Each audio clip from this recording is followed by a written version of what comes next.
The Chief Justice, Gertrude Tokonu, has been in the news lately.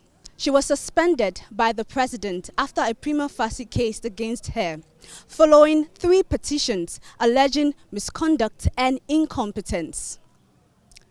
Well, I am not a lawyer.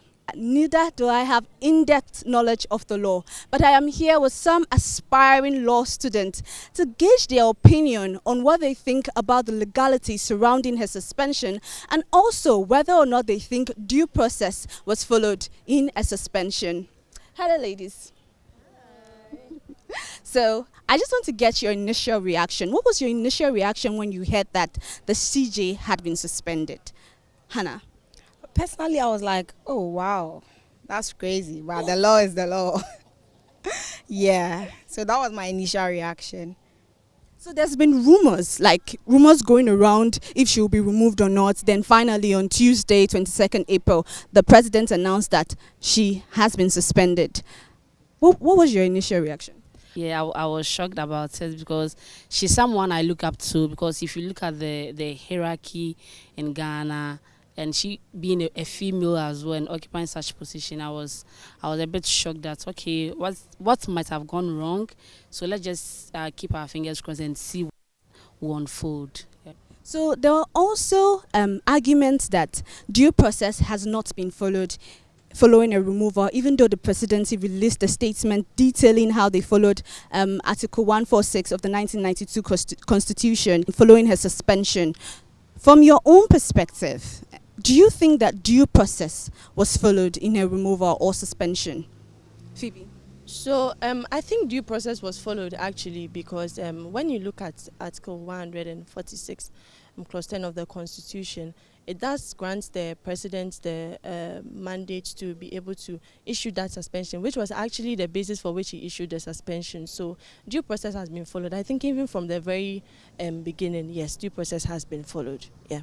Okay, so I'm not an aspiring lawyer, though. I'm reading public administration, so I read from the public servant perspective. So per public servant conduct, what is expected of every public servant, you have certain integrity and morals you need to uphold. So to me, if they say that those morals and integrity hasn't been met, or her conduct is contrary to what the Constitution says, then I think that the due process was being followed, to me. Yeah.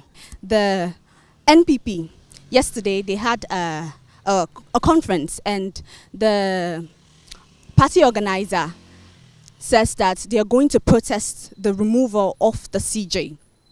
At what point do you think the line is to be drawn between politics and the judiciary? I'll come to you, Hannah.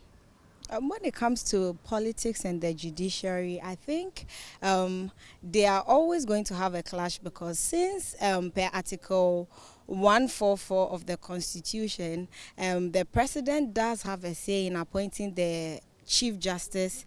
So there's always going to be that clash. There's always going to be that thought that, oh, if this person comes, he's going to remove the old one and bring his own person. Even though that is not law, we know that the president went according to the law, but that is just what the public opinion is going to say. The president actually has the power to appoint the CJ. So at the end of the day, until that we create the perfect balance and that is limited or taken out, we are going to have the public thinking that it is based on politics, or it is politically driven. But actually, when you look at the Constitution, he's just performing his mandate. So I think the fine line will be where we either create a limitation to the appointments by the president, or we take out that clause. Appointments of the Superior Court, the justices of the Superior Court, has to be done by an independent body.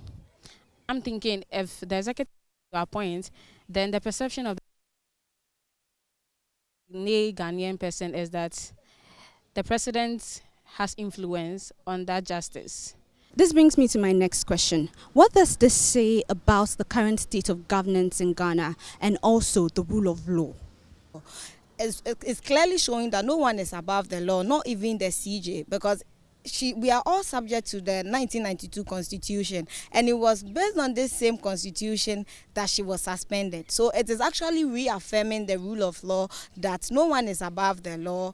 And then as we've said earlier, the law is the law, and when it catches up with you, there's not much you can do about it because no one is above the law. No one is above the law. We've been interacting with some students of the GIMPA School of Law on the suspension of the CJ. Well, they think that although there's been arguments that due process was not followed in the suspension of the CJ, they think that due process was followed. And they've also raised the arguments that unless the constitution is amended for the president or to prevent the president from assigning a CJ, there would continue to be political interference in the judiciary. From the GIMPA School of Law here in Accra, my name is Esther Nkrumah.